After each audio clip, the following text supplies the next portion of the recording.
नमस्कार, मैं हूं आशीष वर्मा। सौदा आपका में आपका स्वागत है। कमोडिटी बाजार पर नजर डालने से पहले देख लेते हैं आज सौदा आपका में क्या है खास।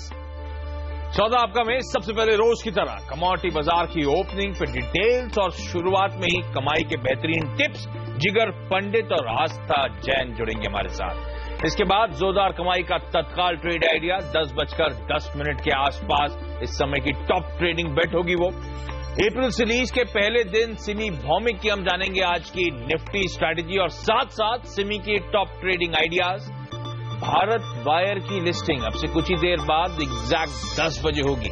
कहां होती है लिस्टिंग और उसके बाद मैनेजमेंट से डिटेल में बातचीत आगे के आउटलुक पर। छोटे शेयर ऊंची छलांग यानी कि स्मॉल कैप की दुनिया में किस तरह का प्रदर्शन, किस तरह का आउट परफॉर्मेंस या किस तरह की पिटाई हो रही है, उन स्टॉक्स पे खास तौर पे चर्चा। वायदा बाजार की स्ट्रैटेजी बनाने में मदद करेंगे आज आपको आशुतोष सरना, जो जुड़ेंगे हमारे साथ 10:30 बजे। इसके अलावा FY16 में अप्रैल फूल बनाने वाले शेयरों की एक इंटरेस्टिंग लिस्ट है, जिनमें हमें लगा था तेजी होगी या हमें लगा था मंदी होगी, उसका उल्टा होता हुआ नजर आया। हम बेवकूफ बन गए। इन स्टॉक्स में आप क्या करें, इस पर एक खास चर्चा सुबह 11 बजे।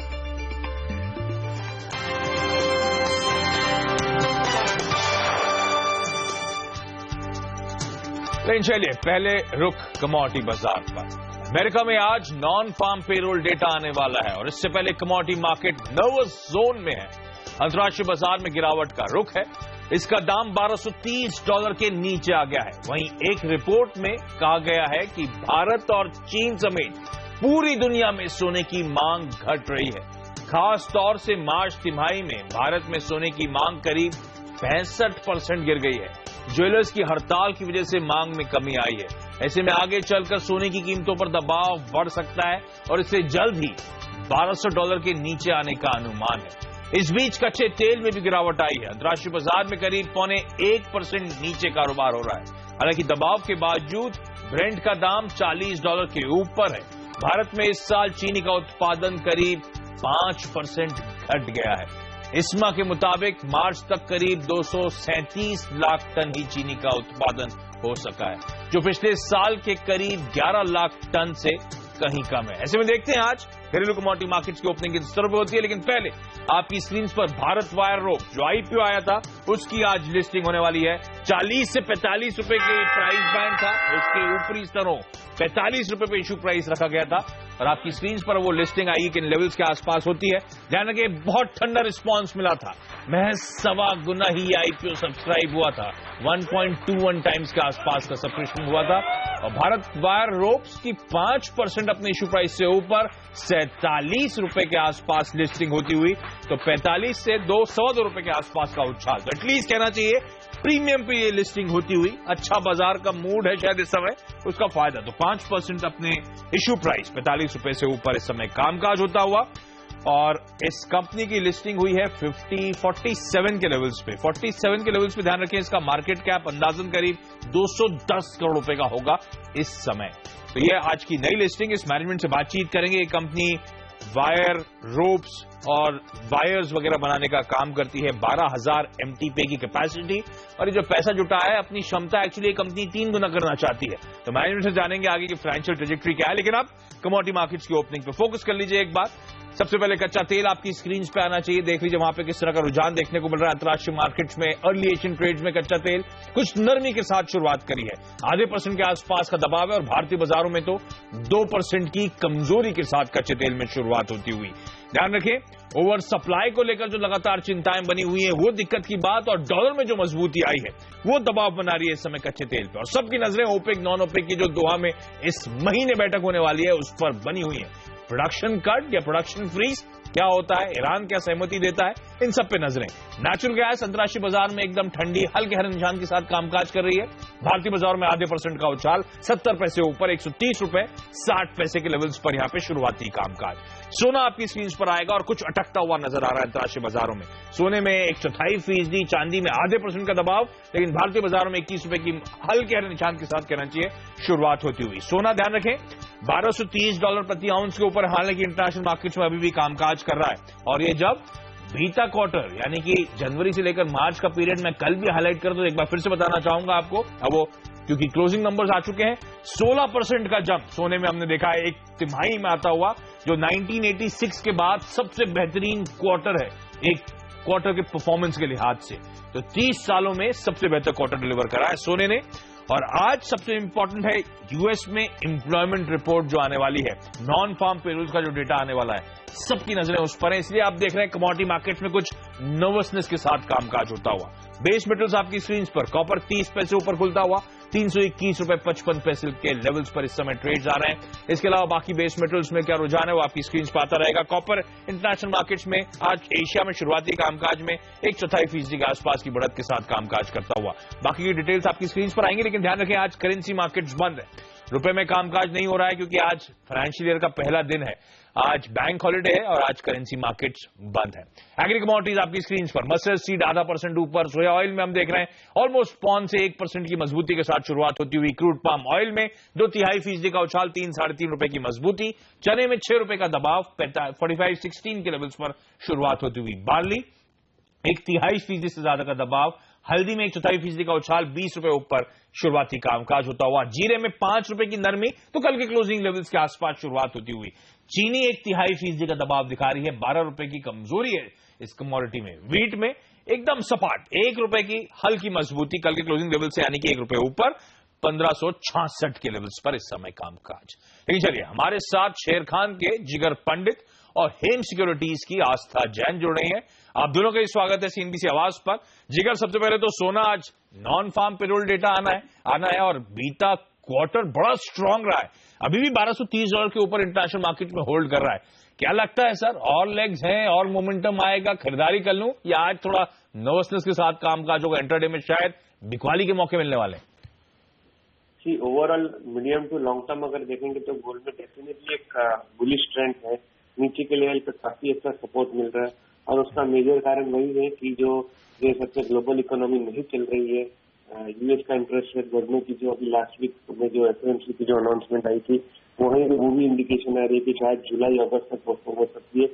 तो और उसमें मार्केट में भी बहुत स्ट्रांग रूमर चल रही है कि शायद ये और कितने कट आएंगे, 1 आएंगे, 2 आएंगे, 3 आएंगे। तो उस हिसाब से अनसर्टिनिटी काफी है, ग्लोबल ग्रोथ नहीं है, एक safe haven buying definitely gold में आ रहा है नीचे के लेवल पे। तो medium to long term definitely इसमें बुलिश ट्रेंड कौन लग रहा है। सो फॉर एज इंट्राडे में भी अगर बात करें, आज जैसे आपने बताया कि नॉन फार्म पेरोल जो बहुत इंपॉर्टेंट डेटा है, जो आगे की रुझान नक्की करेगी इंटरेस्ट रेट के लिए भी, तो वो एक इम्पोर्टेंट डेटा है जिस पर लोगों की नजर रहेगी। बट इंट्राडे के लिए हम उसमें बुलिश व्यू है हमारा, उसमें हम ये लेवल पे बाय रिकमेंड करते हैं। उसका स्टॉप लॉस रहेगा 28,400, टारगेट 28,900 और 29,080, ऐसे 2 टारगेट के साथ गोल्ड में बाय रिकमेंड दे रहे हैं। ओके, तो खरीदारी करने की सलाह, मीडियम टर्म व्यू भी पॉजिटिव नजर आता है, इंट्राडे के लिहाज से भी मजबूती के साथ साथ कामकाज होता हुआ नजर आया सोने में। लेकिन ध्यान रखें, जैसे कि जिगर हाईलाइट कर रहे हैं, सेफ हेवन अपील शायद ज्यादा है, क्योंकि हम हाईलाइट कर रहे हैं एक रिपोर्ट आई है जिसमें चीन, भारत, तमाम ज्योग्राफी से सोने की डिमांड ठंडी पड़ रही है। तो देखना होगा कब तक ये मूव सस्टेन होता है। लेकिन जिगर का चांदी में भी सिमिलर कॉल होगा, अभी इस समय खरीदारी कर डालूं सर इंट्राडे के लिहाज से? या इंट्राडे में डेफिनेटली बुलिश टोन लग रही है। इसका स्टॉप लॉस 36,300, टारगेट 37,100 और 37,350 ऐसा इंट्राडे के लिए टारगेट बाय रिकमेंड कर रहे हैं। But medium to long term में उसमें बिकॉज उसका इंडस्ट्रियल प्रोडक्शन का भी यूजेज है, तो थोड़ा उसमें गोल्ड से थोड़ा सा विपरीत हो सकता है। But by and large gold के आजू बाजू चल सकता है। ओके, आस्था, एग्री कमोडिटीज मैम, कुछ ट्रेडिंग आइडियाज, आज के टॉप ट्रेड्स क्या होंगे, कहां कॉल लिया है आपने? गुड मॉर्निंग आशीष, मेरी पहली टॉपिक रहेगी जीरे में। बाइंग की सलाह इस काउंटर पे रहेगी क्योंकि ये एक्सपेक्ट किया जा रहा है कि काफी शॉर्ट सप्लाई हो रही है जो हमारे स्पॉट मार्केट्स हैं, उसकी वजह से यहाँ पे प्राइसेस में एक राइज आ सकता है। उसके साथ साथ डिमांड भी काफी स्ट्रांग बन रही है स्टॉकिस्ट और एक्सपोर्टर्स के द्वारा, उसका भी सपोर्ट प्राइसेस को मिलेगा। इसीलिए जीरे में बाइंग रिकमेंडेशन दी गई है 15,400 पे, 15,100 के स्टॉप लॉस के साथ 15,750 के पॉसिबल टारगेट के लिए अप्रैल कॉन्ट्रैक्ट में। सेकेंड पिक रहेगी टर्मरिक में, इसमें सेल का रहेगा 8250 के आसपास, 8490 के स्टॉप लॉस के साथ 7960 के टारगेट के लिए। क्योंकि काफी स्ट्रॉन्ग अराइवल्स इसमें आ रहे हैं सदर्न इंडिया की तरफ से, जिसकी वजह से मार्केट में एक डिमांड और सप्लाई का यहाँ पे मोमेंटम थोड़ा सा सप्लाई की तरफ ज्यादा है और उसी वजह से प्राइसेस यहाँ से फर्दर फॉल कर सकती है। ओके जिगर, कच्चा तेल आज तो कुछ कमजोरी के साथ इंटरनेशनल मार्केट्स में कामकाज है, हालांकि भारतीय बाजारों में तो फिर भी बेहतर स्क्रीन नजर आ रही है उसकी हाथ से, लेकिन अब सबकी नजरें वो दोहा की बैठक पे होने वाली है। ये क्या कोई आउटपुट फ्रीज तक की बात थमती हुई नजर आएगी या फिर कुछ बज आप जैसे एनालिस्ट फ्रेटर्निटी में आ रहा है कि कुछ शायद प्रोडक्शन कट भी होता हुआ नजर आए? यहां से लेकर अप्रैल की उस बैठक तक जो मिड अप्रैल में आएगी, क्या बायसनेस पॉजिटिव साइड में रहेगी सर? आज की रणनीति क्या हो? पहले मैं शॉर्ट टर्म की अगर बात करूं तो उसमें जो अभी दोहा की मीटिंग है उस पर डेफिनेटली लोगों की नजर रहेगी और ज्यादातर के प्रोडक्शन फ्रीज हो सकता है, प्रोडक्शन कट होने की उम्मीद बहुत कम है क्योंकि हर OPEC countries, non OPEC countries को उनका मार्केट शेयर लूज नहीं करना है। तो अगर वो प्रोडक्शन कट करेंगे तो definitely market share lose out होएगा, तो कहीं जाके शायद प्रोडक्शन फ्रीज हो सकता है provided all the members agree to it. वो डिसअपॉइंटमेंट होगा आप लोगों के लिए? हाँ, अगर कोई फ्रीज भी नहीं होता है तो डेफिनेटली एक सेलिंग प्रेशर आ सकता है, तो उसमें फिर यहाँ से और $3-4 गिर सकता है, वो उम्मीद है। इंट्राडे की अगर बात करूँ तो उसमें बेरिश व्यू लग रहा है, उसमें हम सेल रिकमेंड कर रहे हैं, उसका स्टॉप लॉस रहेगा 2600 और टारगेट 2490 और 2450। इसे इंट्राडे के टारगेट के लिए हम सेल रिकमेंड कर रहे हैं। अच्छा आस्था, आपने कमोडिटीज की बात करी, एग्री कमोडिटीज जीरा और हल्दी की, लेकिन मैं चीनी पे फोकस करना चाहता हूं क्योंकि हम हाईलाइट भी कर रहे हैं चीनी का उत्पादन करीब 4.5% के आसपास घट गया है। आज तो शुरुआत लाल निशान में हुई है, कमजोरी के साथ हुई है, क्यों? क्या कुछ बाय साइड पे कॉल्स लिए जा सकते हैं या दूर रहे? जी आशीष, अगर टेक्निकली बात करें तो ये अपने ऑल टाइम हाई पे ट्रेड कर रही है और इसीलिए इसमें बाइंग साइड पे रहना है, क्योंकि आज इसमें थोड़ा सा करेक्शन आया है क्योंकि काफी दिनों से ये तेजी में थी, लेकिन इस करेक्शन को एक तरह से यहाँ अपॉर्चुनिटी लेके बाइंग किया जा सकता है। फंडामेंटल्स अभी भी यहाँ पे काफी सपोर्टिव बने हुए हैं प्राइसेस को ऊपर ले जाने में, क्योंकि जिस तरह से प्रोडक्शन 4% कम तक होने की उम्मीद है इस साल में, तो उसका एक सपोर्ट प्राइसेस को मिलेगा और काफी स्ट्रॉन्ग डिमांड भी निकल के आ रही है एक्सपोर्ट्स की तरफ से। चीनी की बात करें 3700 तक के लेवल्स हमें मीडियम टर्म में देखने को मिल सकते हैं, इसीलिए कोई भी डिप्स आता है तो बाइंग का रिकमेंडेशन रहेगा 3600 के आसपास। 3570 के स्टॉप लॉस के साथ पॉसिबल टारगेट रहेगा 3660 से 3700 मीडियम टर्म में। ओके आस्था और जिगर, आप दोनों का बहुत बहुत धन्यवाद सीएनबीसी आवाज के लिए आज वक्त निकालने के लिए। जिगर से जो बात हुई, सोने में खरीदारी करने के मौके ढूंढने, मीडियम टर्म के लिहाज से, इंटरडे के लिहाज से पॉजिटिव रुझान नजर आता है। आज के लिए 29080 के टारगेट्स के लिए अप्रोच किया जा सकता है। लाइकवाइज चांदी में भी उनका मानना है खरीदारी देखने को मिलेगी 37350 के टारगेट्स के लिए। कच्चे तेल में उनका मानना है शायद कमजोरी आए। इंट्राडे में बिकवाली करने के मौके ढूंढने 2450 के टारगेट्स के लिए। आस्था मानते हैं जीरा में खरीदारी 15750 के टारगेट्स के लिए। हल्दी में बिकवाली करके चलें, अराइवल्स जो आ रहे हैं वो बड़े स्ट्रांग है, आवक जो है बड़ी स्ट्रांग है, तो शायद आपको हल्दी में बिकवाली करने के मौके ढूंढने चाहिए। 7960 के टारगेट्स के लिए उस कमोडिटी को अप्रोच करें। और चीनी जो नरमी आ रही है, कमजोरी आ रही है, बाय ऑन डिप्स यानी कि दबाव में, वहां पे खरीदारी करने के मौके होंगे। चीनी के आउटलुक को लेकर आस्था पॉजिटिव साउंड करती हुई। लेकिन चलिए फिलहाल लेते हैं एक छोटा सा ब्रेक। आगे सौदा आपका में जोरदार कमाई का तत्काल ट्रेड आइडिया, अप्रैल सीरीज के पहले दिन सीबी भौमिक की निफ्टी रणनीति।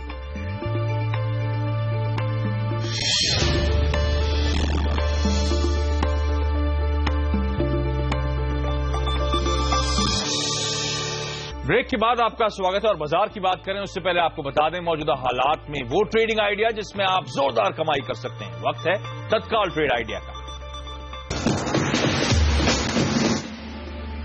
और इस समय का तत्काल ट्रेड आइडिया हेम सिक्योरिटीज के head of research Manoj Sachdeva की तरफ से। उनका मानना है अरविंद में आप खरीदारी करके चलें, अगले 1 से 2 दिनों में आपको 295 के टारगेट देखने को मिल सकते हैं, लेकिन इस ट्रेड में 270 के लेवल्स पर अपना स्टॉप लॉस लगाना ना भूलें।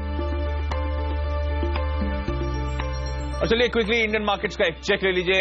हफ्ते का आखिरी लेकिन नई सीरीज, नए वित्त वर्ष का पहला कारोबारी सत्र और कुछ नरमी के साथ, दबाव के साथ कामकाज होता हुआ। हालांकि आपकी स्क्रीन पर एशियन मार्केट्स आने चाहिए और वहां पे प्रेशर काफी ज्यादा है, उस लिहाज से तो हम एशियाई पैक को आउट परफॉर्म इस समय भी करते हुए आपको नजर आएंगे, लेकिन हाँ लाल निशान में जरूर कामकाज हो रहा है। ब्रॉडर मार्केट्स कुछ बेहतर कामकाज करते हुए, तो mid cap small cap universe आपकी स्क्रीन पर आएगी, मजबूती के साथ वहां पे आज भी कामकाज है। मिड कैप्स में 1/3% का उछाल देखने को मिलेगा। स्मॉल कैप्स यूनिवर्स आपकी स्क्रीन पर आएगा जिसमें हम देख रहे हैं हर निशान के साथ ट्रेड होता हुआ, इनफैक्ट 3/4% से ज्यादा की बढ़त है। और मार्केट ब्रेथ इस समय अच्छी खासी पॉजिटिव आपको नजर आएगी। हर एक गिरने वाले के सामने 3 स्टॉक्स हैं जो मजबूती के साथ या हरे निशान के साथ कामकाज कर रहे हैं। मार्केट ब्रेथ अच्छी खासी पॉजिटिव, 75% शेयर जो कामकाज कर रहे हैं वो ग्रीन टिक में कामकाज करते हुए। तो मूड इतना बिगड़ा नहीं है, आउट परफॉर्म अभी भी हम कर रहे हैं। लेकिन सिमी से जान लेते हैं, simmyभौमिक.com की सिमी भौमिक हमारे साथ जुड़ी है।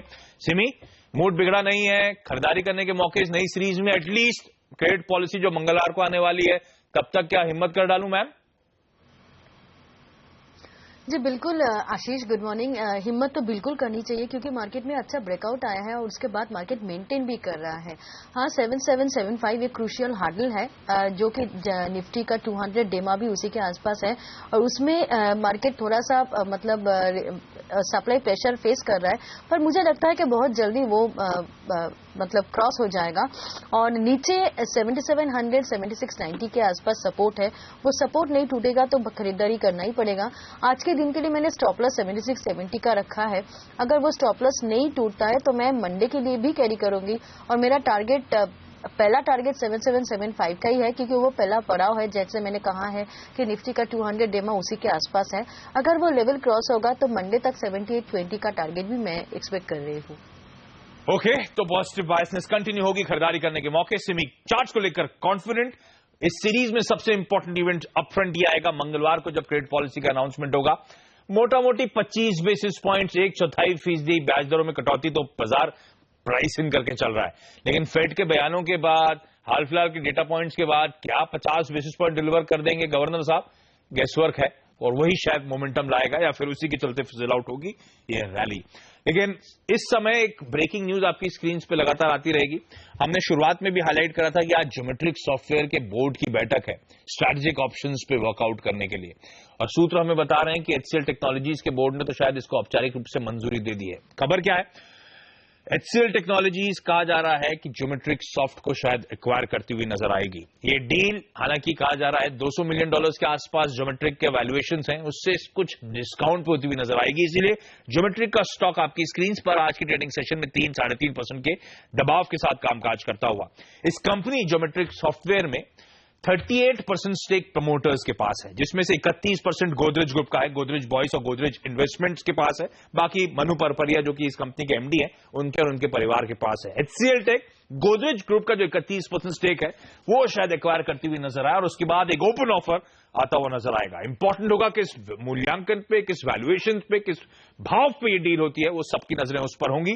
लेकिन ध्यान रखें, इस कंपनी में राकेश झुनझुनवाला के पास भी ऑलमोस्ट 19% के आसपास का हिस्सा है और इससे पहले जो रिपोर्ट्स आ रही थी वो हाईलाइट कर रही थी कि शायद उनका भी नॉड है, उनकी भी मंजूरी है इस डील को लेकर। ज्योमेट्रिक जानी जाती है अपने प्रोडक्ट लाइफ साइकिल मैनेजमेंट कारोबार के लिए, ग्लोबल डिलीवरी मॉडल्स के लिए। हालांकि कुछ कंसर्न्स हैं इस कंपनी की ग्रोथ को लेकर, इस कंपनी के मार्जिन्स को लेकर, लेकिन HCL टेक की जो अब डेवलपिंग विंग है उसको अच्छा खासा फायदा शायद मिलता हुआ नजर आए। तो सिनर्जीज हैं। ये डील औपचारिक घोषणा होने की बची है लेकिन HCL टेक मजबूती के साथ आपको इसलिए नजर आ रहा है आधे % के आसपास और शायद ज्योमेट्रिक सॉफ्ट जो अच्छी रैली ऑफ लेट दिखाई थी इस डील के होप में, अब कहा जा रहा है शायद वैल्यूएशंस कुछ ठंडे होंगे, इसीलिए 3-3.5% के दबाव के साथ। सिमी क्विकली इन दोनों स्टॉक्स पे कॉल, HCL टेक और ज्योमेट्रिक सॉफ्ट पे मैम। देखिए ज्योमेट्रिक मुझे तो अवॉइड ही करना है क्योंकि मुझे लगता है कि इसमें जो रैली आना था शायद ये एक्विजिशन का न्यूज मार्केट में था और उसके लिए इसमें ऑलरेडी रैली आ चुका था। 200 का एक रेजिस्टेंस था, ये पार भी किया था कल, पर आज वापस ये 200 के नीचे मेंटेन कर रहा है। अभी मुझे इसमें कोई खरीदारी नहीं करनी है, मैं अवॉइड करूंगी ज्योमेट्रिक। और अगर HCL टेक खरीदना है तो मैं एक स्टॉप लॉस मेंटेन करना चाहूंगी। 820 के आसपास है HCL टेक और अगर कोई यहाँ पे लॉन्ग पोजीशन लेना चाहता है तो उसके लिए एक मिनट में स्टॉप लॉस दे देती हूँ क्योंकि ये बहुत ही फ्लैटिश चार्ट है। 800 के नीचे स्टॉप लॉस लगाना पड़ेगा और मेजर ब्रेकआउट 830 के ऊपर ही आएगा। अभी 820 के आसपास मेंटेन कर रहा है, मतलब मुझे लग रहा है कि 800 से 830 के बीच में ये स्टॉक रेंज बाउंड है और मोमेंटम 830 के ऊपर ही आएगा और जब तक जाके इसका टारगेट 850 से 55 का होगा और ये पॉसिबल तभी होगा अगर रिजल्ट के सीजन में इसका रिजल्ट भी अच्छा आता है। एटलीस्ट इन्फोसिस अगर शुरू में अच्छा रिजल्ट डिलीवर करता है तो ये शायद 850-55 तक जाएगा, पर 830 के ऊपर ही मोमेंटम आ सकता है। ओके, चलिए आप एक छोटा सा ब्रेक लूंगा। ब्रेक के बाद छोटे से रुचि छलांग और कोशिश करेंगे जो आज कंपनी लिस्ट हुई है भारत वायर रोप्स, जो उसकी लिस्टिंग कुछ बेहतर होती हुई नजर आई है, एटलीस्ट पिछली लिस्टिंग से कंपेयर करें तो एटलीस्ट हरे निशान पे इश्यू प्राइस के ऊपर कामकाज करिए। इस कंपनी के मैनेजमेंट से बातचीत।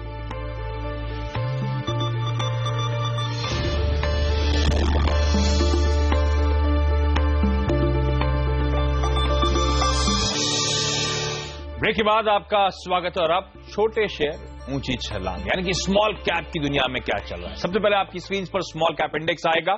आउट परफॉर्मेंस और तगड़ी मजबूती के साथ इस समय कामकाज होता हुआ 3/4% से ज्यादा की बढ़त आपको स्मॉल कैप स्टॉक यूनिवर्स में नजर आएगी। खबरों वाले स्टॉक्स पहले आपकी स्क्रीन पर, कई सारे स्टॉक्स वो हरकत में हैं जहां पे सर्किट फिल्टर्स अपवर्ड रिवाइज हुए हैं, यानी कि पिछला सर्किट के अब ऊपर सर्किट फिल्टर्स लगा दिए गए। श्रेया शिपिंग इसी के चलते आज 12-13% ऊपर है, 5% का फिल्टर बढ़ाकर 20% कर दिया गया है। सीएमआई लिमिटेड एक समय तो बहुत तगड़ा उछाल था, अभी भी 2.5% के ऊपर की तेजी है। क्यों?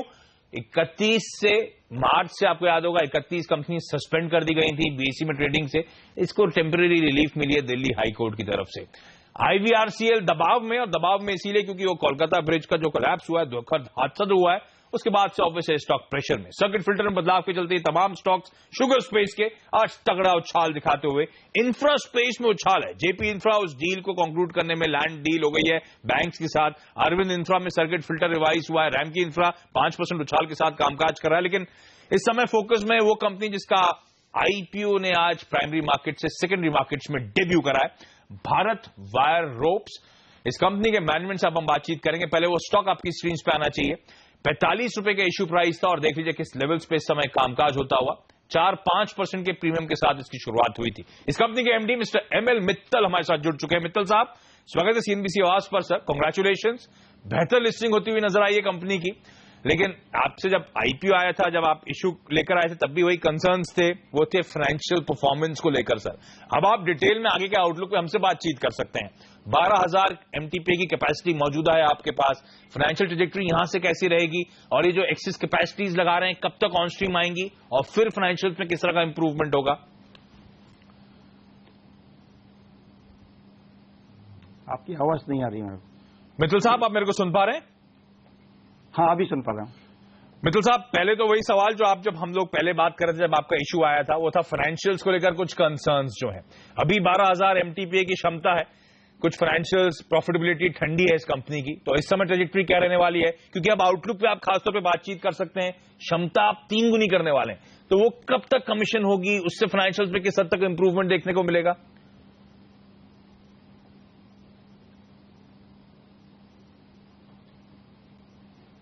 मित्तल आवाज बंद हो गई। चलिए, मित्तल साहब से हम बाद में बात करेंगे। मैं सिमी के पास जाना चाहूंगा, और सिमी की जो टॉप ट्रेडिंग आइडियाज हैं आज के जो पिक्स हैं, सिमी प्लीज बताएं।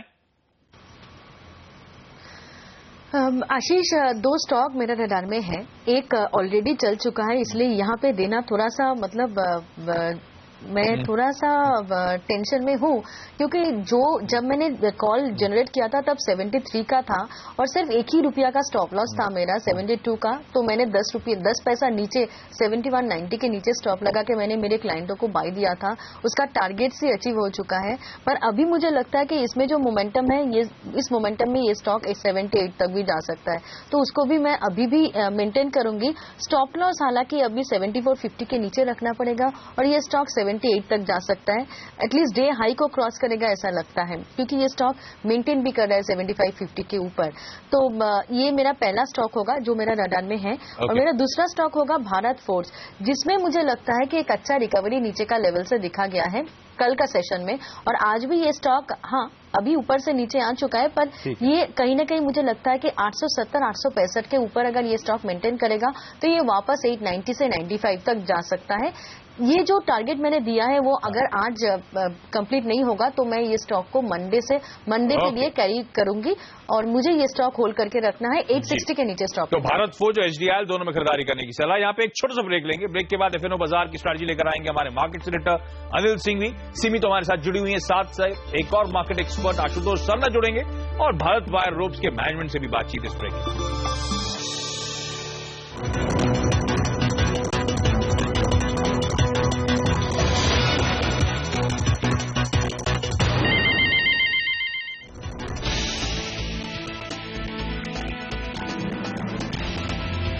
नए कारोबारी साल की धीमी शुरुआत के बाद बाजार में निचले स्तर से रिकवरी। सेंसेक्स करीब 45 अंक रिकवर हुआ। मिड कैप इंडेक्स अब हरे निशान में।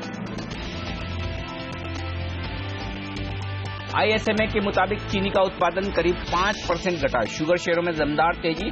मिड कैप, आईटी और रियल्टी शेयर भी भागे। अल्ट्राटेक और जेपी एसोसिएट की डील के बाद जेपी ग्रुप के शेयरों में जबरदस्त तेजी, कर्ज घटने की उम्मीद में जेपी एसोसिएट 13% तक भागा। डॉइश बैंक ने भेल की रेटिंग बिकवाली से बढ़ाकर खरीदारी की, लक्ष्य 140 रुपए का, शेयर में 5% का उछाल। भारत वायर रोप्स में 5% की प्रीमियम पर लिस्टिंग के बाद आई मुनाफा वसूली, शेयर का दाम 45 रुपए की इशू प्राइस के करीब। और ऑटो शेयरों पर रखे नजर, आज आएंगे मार्च बिक्री के आंकड़े, कमर्शियल व्हीकल्स के मजबूत आंकड़ों की उम्मीद, पैसेंजर व्हीकल और टू व्हीलर्स में सुस्ती के आसार। ट्रेडर्स हॉटलाइन में आप सबका स्वागत है। नमस्कार, मैं हूं अनिल सिंघवी और सबसे पहले बता दें आपको कि आप जैसे तमाम ट्रेडर्स जो अपने ट्रेड पर कोई एक्शन लेना चाहते हैं, इस वक्त हमें फोन करें हमारे टोल फ्री नंबर 180020978890 पर, और चाहे तो आप हमें एक SMS भेज सकते हैं, चाहे तो आप हमें व्हाट्सएप भेज सकते हैं, और व्हाट्सएप नंबर भी आपकी स्क्रीन पर 7045220000। लेकिन फोकस करते हैं आज की नई लिस्टिंग पर। भारत वायर रोप्स ने आज अपनी पारी की शुरुआत की है स्टॉक मार्केट में, और शेयर की लिस्टिंग हुई 5% के आसपास प्रीमियम पर। एक बार आपके सामने भाव ले आए, 45 रुपए की इशू प्राइस थी, और इशू प्राइस 45 रुपए की, उसके बाद लिस्टिंग प्रीमियम पर होती हुई दिखी, और प्रीमियम पर लिस्टिंग होने के बाद थोड़ी सी मुनाफा वसूली, अब लगभग उन्हीं लेवल के आसपास कारोबार करता हुआ दिख रहा है जहां पर ये इशू लाया गया था। तो हमारे साथ अब एमएम मित्तल साहब कार्यक्रम में शामिल हो रहे हैं, और उनसे जानते हैं आगे कंपनी की किस तरह की योजनाएं, किस तरह का कारोबार रहेगा। मित्तल साहब, स्वागत है आपका सीएनबीसी आवाज पर। लिस्टिंग के बाद सबसे पहले, अब चूंकि आप खुलकर बात कर सकते हैं अपने प्रोजेक्शंस के बारे में, आने वाली परफॉर्मेंस के बारे में, तो इशू के वक्त काफी लोग ये जानना चाहते थे कि आगे आने वाले साल 2 साल में कंपनी का कारोबार किस तरह से बढ़ेगा, क्योंकि वैल्यूएशंस लोगों को महंगे लग रहे थे। अब बताएं किस तरह की फाइनेंशियल परफॉर्मेंस देंगे आप। धन्यवाद अनिल जी। मैंने जैसे कि पहले भी बताया था कि हमारी जो एग्जिस्टिंग कंपनी है, यूनिट है, उसके अंदर हम सिर्फ 2 ही प्रोसेस कर पाते हैं वायर रोप बनाने का, जबकि हमने जो पैसा पब्लिक से लिया है और पब्लिक ने हमको बहुत अच्छा सपोर्ट दिया है। इस नए प्रोजेक्ट के अंदर हम लोग 7 प्रोसेस वायर रोड से लेकर वायर रोप तक और लो एंड से लेकर हाई एंड तक के वायर रोप बना पाएंगे। इसलिए हमारी जो प्रॉफिटेबिलिटी आने वाले समय में अभी के मुकाबले 2 से 3 गुना बढ़ने की पूरी उम्मीद है। जहां तक सेल्स का सवाल है, हमारी सेल्स पूरे कंप्लीटेड फुल ईयर ऑपरेशन के अंदर 500 करोड़ के ऊपर जाने की पूरी संभावना है, और इसके साथ ही ईबिटा लेवल हमारा 25 से 30% होने की पूरी उम्मीद है, क्योंकि इसके अंदर हमको 12.5% गवर्नमेंट से वैट सब्सिडी भी मिलेगी।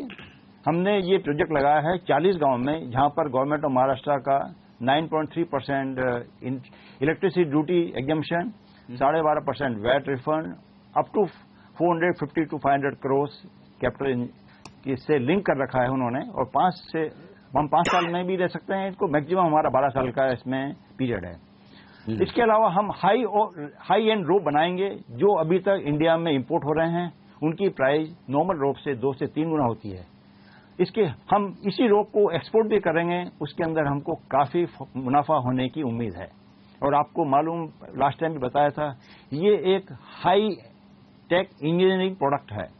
इसमें स्टील हमारा एक रॉ मटेरियल है, लेकिन इसके अंदर वैल्यू एडिशन हमारे 40 से 50% से भी ज्यादा वैल्यू एडिशन है। ठीक बात है। तो मुझे पूरी उम्मीद है कि इन्वेस्टर्स को इसमें काफी फायदा होगा। मित्तल साहब, आप चूंकि वैट सब्सिडी की बात कर रहे थे, ये इंटरेस्टिंग पॉइंट दिखा मुझे। ये बताएं कितनी सब्सिडी आपको मिलेगी वैट की, और कब तक मिलेगी? अनिल जी, हमारा कॉस्ट ऑफ प्रोजेक्ट 507 करोड़ रुपया है। इसके अंदर एलिजिबल एसेट्स गवर्नमेंट कैलकुलेट करती है, वो 450 के आसपास आएगा, तो 450 करोड़ रुपए तक का हमको वैट सब्सिडी मिलेगा। इसका सीलिंग 12 साल का है, लेकिन हम इसको कभी भी खत्म कर सकते हैं, 3 साल, 4 साल, 5 साल, उसमें कोई बंदिश नहीं है। तो मेरे अंदाजे से हम इस सीलिंग को 4 से 5 साल में पूरा करके 450 करोड़ रुपए के आसपास हम गवर्नमेंट से सब्सिडी ले सकते हैं। मित्तल साहब, जो आंकड़े मेरे पास है वो ये बता रहे हैं कि फिलहाल आप 53% कैपेसिटी पर आप यहां पर प्रोडक्शन कर रहे हैं। अब आप इतनी जबरदस्त प्रोडक्शन कैपेसिटी बढ़ा रहे हैं, ऑलरेडी आपकी प्रोडक्शन कैपेसिटी जितनी है वो यूज नहीं हो रही, तो फिर और नई बनाने का क्या रीजन है? अनिल जी, हमारे पास जो अभी कैपेसिटी है, ये प्लांट 25 से 30 साल पुराना प्लांट है। इसके अंदर इफिशिएंसी यूटिलाइजेशन 55-60% से ज्यादा आने की बहुत कम उम्मीद है। और नया प्लांट हम एकदम हाईटेक जर्मन और कोरियन मशीन्स के साथ में लगा रहे हैं। इससे हमारा मार्केट का जो स्कोप है काफी वाइड हो जाएगा। हम इंटरनेशनल मार्केट में बड़ी बड़ी इंटरनेशनल कंपनियों से कम्पीट करके प्राइस वाइज और लेबर कॉस्ट इंडिया में कम है, इसके लिए हम बेटर क्वालिटी कम प्राइस पर दे के मार्केट को कैप्चर कर सकते हैं। आज इंडिया में कम से कम जो जितने भी हाई एंड रोप्स हैं वो इंपोर्ट हो रहे हैं और हम एक्सपोर्ट के अलावा लोकल पार्टियों को भी हम सप्लाई कर पाएंगे। इससे हमारा मुनाफा काफी बढ़ेगा। मित्तल साहब, एक और बात बताएं, इस वक्त जब ऑलरेडी काफी कंपनियां मुश्किल में है, इकोनॉमिक हालात को देखते हुए पूरा प्रोडक्शन कर नहीं पा रही हैं, उस समय आप एक बड़ा कैपेक्स करने जा रहे हैं। 560 करोड़ का आपका कैपेक्स है प्लांट में। ये बताएं कि जो कर्ज आप लेंगे उसकी सर्विसिंग वगैरह के लिए आपने किस तरह से प्लान किया है और क्या इतने कैपेक्स के लिहाज से आपको डिमांड दिख रही है? अनिल जी, हमने 507 करोड़ में से 330 करोड़ हमारे पास बैंक का लोन है। हम अपना दायरा पूरा विश्व में फैलाना चाहते हैं। हमारा सिर्फ भारत ही एक टारगेट नहीं है, इंटरनेशनल मार्केट में हम इस प्रोडक्ट को लेकर जाएंगे। हमारी पास जो सब्सिडी है करीब 450 करोड़ के आसपास, यदि मैं उसको एक थंब रूल से अलग रखता हूं तो मेरा इंटरेस्ट और रीपेमेंट जितने भी रहेगा वो पूरा सब्सिडी से मीट आउट हो सकता है। तो मेरी जो रॉ मटेरियल कॉस्ट है और जो सेलिंग प्राइस है, वैल्यू एडिशन मेरा completely EBITDA is become virtually PBT. उस वजह से मेरे को पूरा कॉन्फिडेंस है कि हम इस मिशन में फुल सक्सेस होंगे। सेकेंड थिंग, इस इंडस्ट्री के अंदर जो प्रोडक्ट बनेगा वायर रोप, वो कम से कम 25 से 30 इंडस्ट्रीज में यूज होता है। Engineering, mining, construction, oil and gas, railways, army, navy, defence, elevators, like Bombay में वर्ली सीलिंग के ऊपर लगा हुआ है। हर घर के अंदर आज लिफ्ट है, लिफ्ट के अंदर लगता है। तो इसके अंदर हमको बहुत ज्यादा एक्सपांशन का स्कोप है। भारत में इस प्रोडक्ट के बहुत ही लिमिटेड प्रोडक्शंस हैं जो दुनिया के अंदर भी यदि आप देखें तो मेरे ख्याल से, जहां तक मेरी इन्फॉर्मेशन है, भारत वायर रोप एक ऐसी कंपनी है जो 100% वायर रोप पर फोकस करके पब्लिक के अंदर आई है। एक और बात जो मैं आपसे जानना चाहता हूं, आपका 50 से 60% रेवेन्यू आपके टॉप 10 कस्टमर से आता है, तो थोड़ा क्लाइंट कंसंट्रेशन जो है आपकी कंपनी में, क्या यही योजना है, यही स्ट्रेटेजी रहेगी कि इन्हीं के साथ ज्यादा कारोबार किया जाए, टेस्टेड क्लाइंट्स हैं, या फिर इसे आप ब्रॉड बेस करना चाहते हैं, थोड़ा बढ़ाना फैलाना चाहते हैं, अलग अलग कस्टमर्स को साथ में लाना चाहते हैं? क्या रणनीति आपकी? Anil ji, very interesting question. मैं आपको इसमें बताना चाहूंगा, अभी मेरे पास में टोटल 600 कस्टमर्स का हमारा सर्विस का ट्रैक रिकॉर्ड है, लेकिन अभी बहुत कम कैपेसिटी के रहते हम बहुत ज्यादा कंसंट्रेट ज्यादा कस्टमर्स पे नहीं कर पा रहे हैं। आगे हमारा प्लान है, हम दुनिया के हर कोने में जहां तक पॉसिबल है हम डीलर्स नेटवर्क और कंज्यूमर के पास में जाएंगे और इंडिया में भी पूरा इंडिया को कवर करेंगे। हमारा आइडिया सिर्फ 10%, 10 या 15 कस्टमर्स तक नहीं फोकस रहेगा। हमारा आइडिया है throughout world we will expand our marketing wings. Mittal साहब, बहुत बहुत शुक्रिया आपका लिस्टिंग के दिन हमसे बातचीत करने के लिए और आगे की योजनाओं पर विस्तार से हमें जानकारी देने के लिए। ये थे एमएल मित्तल साहब, जो कि भारत वायर रोप्स के एमडी, बता रहे हैं कि कंपनी अगले साल 500 करोड़ से ज्यादा का कारोबार करेगी। स्टॉक की लिस्टिंग के बाद एकदम इशू प्राइस के आसपास ही कारोबार होता हुआ दिखा है। इंटरेस्टिंग उन्हीं लेवल्स पर जहां पर इशू किया गया था 45 रुपए के आसपास। चलिए आगे बढ़ते हैं। हमारे एक्सपर्ट्स हमारे साथ है, सीमी भौमिक तो है ही, अब मैक्स ग्रोथ कैपिटल के डायरेक्टर आशुतोष सरना भी कार्यक्रम में शामिल हो रहे हैं। दर्शकों के सवाल लें उससे पहले एक राय फटाफट आशुतोष आपसे, निफ्टी और बैंक निफ्टी पर क्या ट्रेड है दोनों पर? Good morning Anil ji. अनिल जी, मुझे लगता है दोनों में ही बायस पॉजिटिव बना हुआ है। बाय ऑन डिप स्ट्रेटेजी रखनी चाहिए। निफ्टी मुझे लगता है थोड़ा सा स्ट्रगल कर रहा है 7740 के ऊपर क्लोज देने के लिए, और जिस भी दिन मुझे लगता है ऊपर क्लोज देगा तो हम 7810 7820 की तरफ अप्रोच करते हुए नजर आएंगे। डाउन साइड मुझे लगता है 7680 और 7640 ये दो क्रूशियल लेवल होंगे। अगर निफ्टी सपोर्ट देता है इन लेवल्स के ऊपर तो यहां से डेफिनेटली बाय ऑन डिप्स रखें और एक अच्छा पॉजिटिव मूव देखने को मिल सकता है निफ्टी में। ओके, तो ये है राय निफ्टी पर, और बैंक निफ्टी पर भी खरीदारी की ही राय है आशुतोष की। 15880 का स्टॉप लॉस है उनका और 16400 का टारगेट है। पहले दर्शक हमारे साथ हैं आज बंगलुरु से, रंजन साहब हैं इस वक्त फोन लाइन पर। सर गुड मॉर्निंग, पूछिए अपना सवाल। Sir good morning Anil ji. जी सर मैंने SBI का पुट ऑप्शन लिया 180 का पुट लिया है at the rate of 3.5 rupees and ICICI bank का 210 का पुट लिया है ₹2.10 ओके लॉट ICICI का ICICI का 2 लॉट दोनों में आपने पुट खरीदा है? यस। क्या वजह है सर आपने मंदी की पोजीशन बनाई, कोई खास रीजन उसके पीछे? रीजन ये है कि सर बैंक निफ्टी ने ऑलरेडी एक तरफा मूव दे चुका है 3000 पॉइंट का और RBI पॉलिसी से 25 बेसिस पॉइंट से ज्यादा केंद्रित नहीं है और 25 बेसिस पॉइंट से मुझे नहीं लगता है कि मार्केट और बैंडविड्थ बचा है मार्केट। चलिए, लेकिन चलिए अच्छी बात है कि आपने पोजीशन सोच समझकर बनाई। आपको पता है कि पॉलिसी आने वाली है, लेकिन पॉलिसी के पहले क्या मंदी की पोजीशन में पुट में बने रहना ठीक है, ये जानने की कोशिश करते हैं। आशुतोष बताइए क्या राय है आपकी इनके लिए? ICICI बैंक और SBI दोनों के पुट खरीदने जी मुझे लगता है 1 से 2 दिन के लिए थोड़ा जी मुझे लगता है कि 1 से 2 दिनों के लिए थोड़ा सा करेक्शन एक्सपेक्टेड है बैंक निफ्टी में भी। दैट इज वाई मैं भी थोड़ा सा स्टॉप लॉस भी नीचे दे रहा हूं और बाय ऑन डिप्स की ही स्ट्रेटेजी कह रहा हूं। वर्ल्ड मार्केट भी थोड़ा सा सपोर्टिव नहीं है यहाँ इंडिया में, एशिया की मार्केट, तो मुझे लगता है कि यहाँ पे बने रहें पुट में। एक स्टॉप लॉस जरूर मेंटेन कर लें SBI में, पहले ICICI में मेंटेन कर लें ₹1.65 का और SBI में मेंटेन कर लें ₹2 का। ओके, ये स्टॉप लॉसेस रंजन साहब ध्यान में रखें और पोजीशन को होल्ड करें। देखते हैं क्या होता है। 5 अप्रैल को पॉलिसी के आसपास क्लियर हो जाएगा कि किस तरह की तेजी या मंदी बनती है इन तमाम शेयरों पर। वक्त एक ब्रेक का, ब्रेक के बाद लौटेंगे कुछ और दर्शक हमारे साथ हैं, साथ ही हमारे एक्सपर्ट्स की टॉप ट्रेडिंग पिक्स इस ब्रेक के बाद।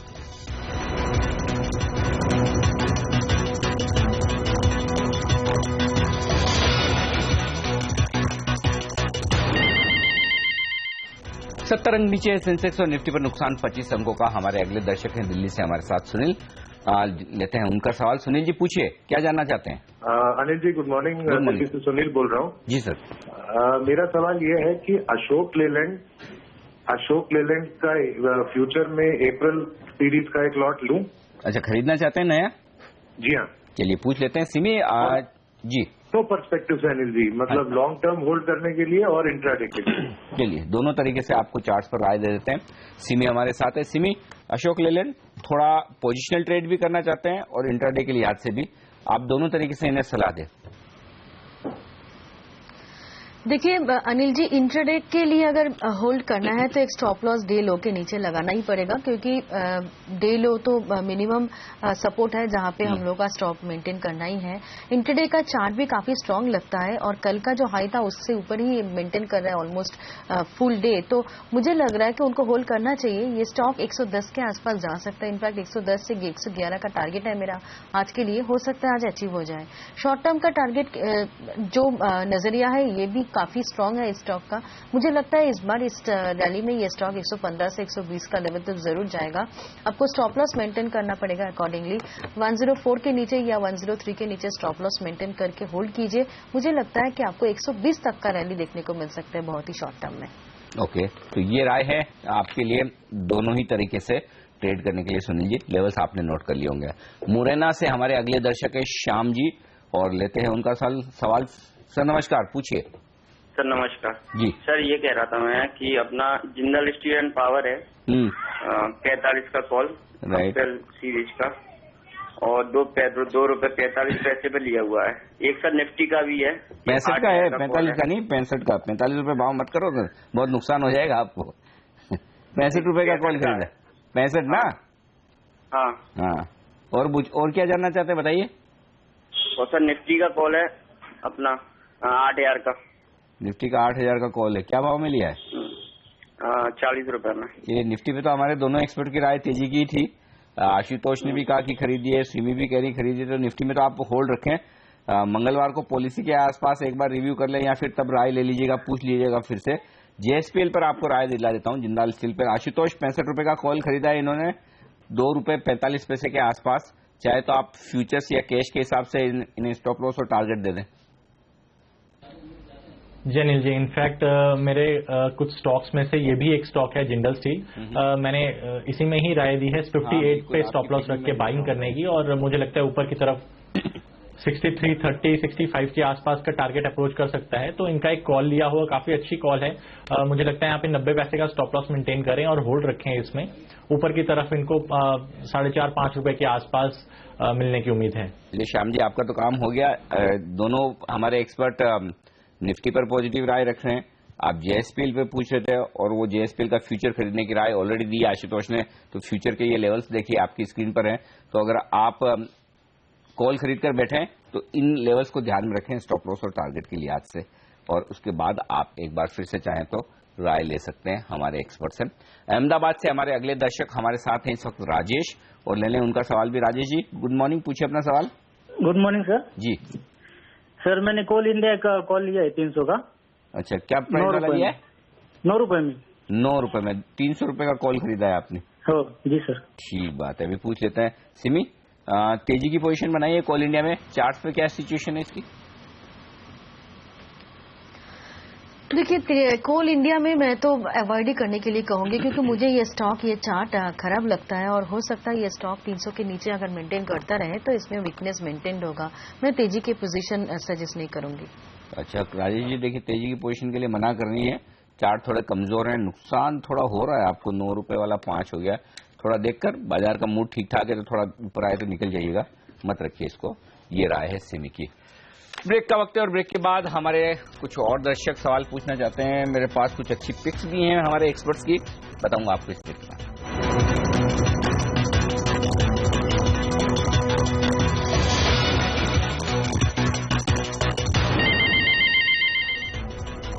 हमारे एक्सपर्ट्स हमारे साथ हैं सिमी भौमिक और साथ ही आशुतोष शर्मा। आशुतोष ने जेएसपीएल खरीदने की राय दी थी, लेकिन कुछ और पिक्स उनकी लिस्ट में, और उनमें से एक है रिलायंस कम्युनिकेशन। क्या वजह है आशुतोष खरीदना चाहते हैं? बड़े दिनों बाद किसी ने रिकमेंड किया इस शेयर को। जी मुझे लगता है काफी अच्छा बेस बना चुका है 49 के आसपास आईकॉम, और एक डबल बॉटम बनता हुआ भी नजर आ रहा है 49 पे। तो मुझे लगता है यहाँ पे एक चांस लिया जा सकता है 49.50 पे करंट लेवल्स पे स्टॉप लॉस रखें, और ऊपर की तरफ मुझे लगता है 52-53 के आसपास जाता हुआ नजर आएगा हमें 1 से 2 दिनों में। ओके, एक और पिक आपकी जो है शॉर्ट साइड पर, एकमात्र शॉर्ट एक्चुअली मैं ये कहूंगा, और वो है टीवीएस मोटर्स। बताइए इसके बारे में। जी अनिल जी, मुझे लगता है टीवीएस मोटर ओवरबॉट एरिया में है, काफी अच्छा रनअप मिल चुका है, थोड़ा सा प्रॉफिट बुकिंग के लेवल्स यहाँ पे देखने को मिल सकते हैं। स्टॉप लॉस में थोड़ा सा रिवाइज करना चाहूंगा, 331 पे स्टॉप लॉस रखें, करंट लेवल पे सेल करें और 311 के एक्सपेक्टेशन के लिए यहाँ पे होल्ड करें पोजीशन को। ठीक बात है, तो बिकवाली करना चाहें तो टीवीएस मोटर्स लेवल्स आपके सामने 311 का लक्ष्य। अहमदनगर महाराष्ट्र के रवि साहब है हमारे साथ फोन लाइन पर। सर बताइए क्या ट्रेड लिया आपने? सर मेरे पास 2 लॉट है। हाँ। एक L&T फाइनेंस का 65 पे लिया है और दूसरा IDBI का 71 पे। अच्छा, IDBI का 71 पे, ये तो ठीक है, लेकिन L&T फाइनेंस तो बड़ा सुस्त स्टॉक है। चलिए आपने खरीदा, हिलता नहीं है। चलिए पूछ लेते हैं दोनों ही स्टॉक पर सिमी, अगर आप चार्ट देख लें फटाफट। पहले L&T फाइनेंस का बता दें चार्ट, 65 रुपए में इन्होंने खरीदारी की। क्या करें रवि साहब को, क्या राय होगी आपकी? देखिए L&T फाइनेंस को लेके मेरा उतना अच्छा नजरिया नहीं है। मुझे लगता है कि आपको मतलब थोड़ा बहुत वेट करना पड़ेगा। एक स्टॉप लॉस आप मेंटेन कीजिएगा। ये स्टॉक अगर 62 के ऊपर मेंटेन कर रहा है तो आप इसमें फिर भी आपका लॉन्ग पोजीशन होल्ड कर सकते हैं, जिसका टारगेट 68-69 तक हो सकता है। पर 62 से नीचे ये स्टॉक वापस वीक हो सकता है, तो आपको स्टॉप लॉस बिल्कुल फॉलो करना पड़ेगा। और IDBI के लिए मुझे ये कहना पड़ेगा कि 71-72 एक क्रूशियल रेजिस्टेंस है, जिसके आसपास आके ये स्टॉक अटक गया है। फ्रेश मोमेंटम इसको तभी मिलेगा जब ये 72 के ऊपर जाके सस्टेन करेगा। अब अपना पोजीशन को होल्ड कीजिएगा, स्टॉप लॉस अकॉर्डिंगली फॉलो कीजिएगा। अगर 72 क्रॉस करके ये सस्टेन करता है तो ये स्टॉक 76 तक भी जा सकता है। 76 से 78 का नेक्स्ट जो रेजिस्टेंस है ये छूने के लिए जाएगा ऊपर, पर 71 से नीचे अगर ये स्टॉक मेंटेन करेगा तो ये वापस 66-67 के आसपास जाके सेटल कर सकता है। तो आपको स्टॉप लॉस अकॉर्डिंगली फॉलो करना पड़ेगा। ओके, ये राय है आपके लिए। चलिए अलीगढ़ से हमारे अगले दर्शक हमारे साथ है उपवन। उपवन जी नमस्कार। इंटरेस्टिंग आपका नाम है, मैंने पहली बार सुना, नया नाम है उपवन जी। पूछिए क्या जानना चाहते हैं सर? सर मेरे पास लुपिन का पुट ऑप्शन है 1400 रुपए वाला जी। 1400 स्ट्राइक प्राइस का 35 रुपए में पुट खरीदा है 35 रुपए में, यानी मंदी करना चाहते हैं आप? जी सर। चलिए पूछ लेते हैं।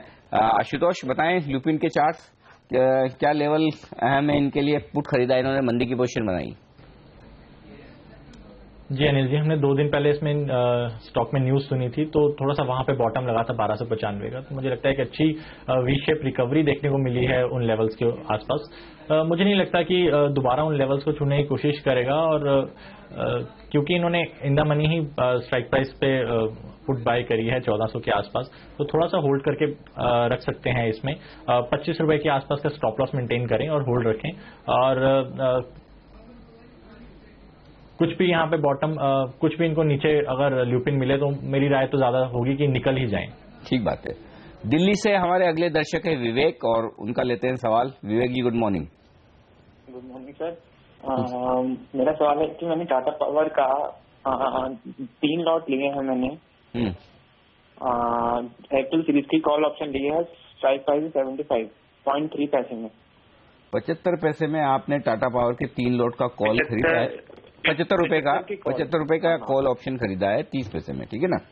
चलिए, टाटा पावर के चार्ट के लेवल दे देता हूं मैं आपको, उस हिसाब से आप नजर रखें और फिर उस समय जो भी कॉल के दाम हो उस हिसाब से स्टॉप लॉस टारगेट लगा ले। टाटा पावर तेजी की है इन्होंने, स्टॉक मजबूत तो दिख रहा है। सिमी, क्या कहेंगे आप?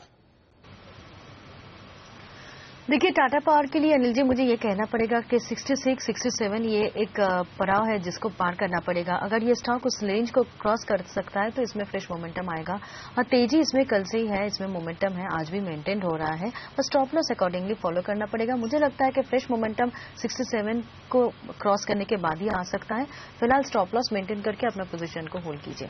चलिए, तो टाटा पावर का स्टॉप लॉस लगाकर होल्ड करें पोजीशन को। आपके लिए विवेक जी ये सलाह है सिमी की तरफ से। वक्त है सिमी और आशुतोष आप दोनों से विदा लेने का। ट्रेडर्स ऑनलाइन में हमारा साथ देने के लिए बहुत बहुत शुक्रिया आपका, और आज हमारे साथ जुड़ने के लिए। बाजार 80 अंक नीचे, सेंसेक्स पर, निफ्टी पर 25 अंकों का नुकसान। कमजोर जरूर है लेकिन 7700 को होल्ड कर रहा है निफ्टी, 16000 को होल्ड कर रहा है बैंक निफ्टी। कमजोर जरूर है लेकिन कुल मिलाकर स्थिरता है इस वक्त बाजार में। और ट्रेडर्स हॉटलाइन में आज के लिए इतना ही। ब्रेक, और ब्रेक के बाद लेकर आएंगे हमारी खास पेशकश, बड़ी इंटरेस्टिंग है, और आज वित्त वर्ष का पहला दिन है, 1 अप्रैल है, तो बताएंगे आशीष वर्मा आपको किसने बनाया अप्रैल फूल। देखिए खास पेशकश इस ब्रेक के बाद।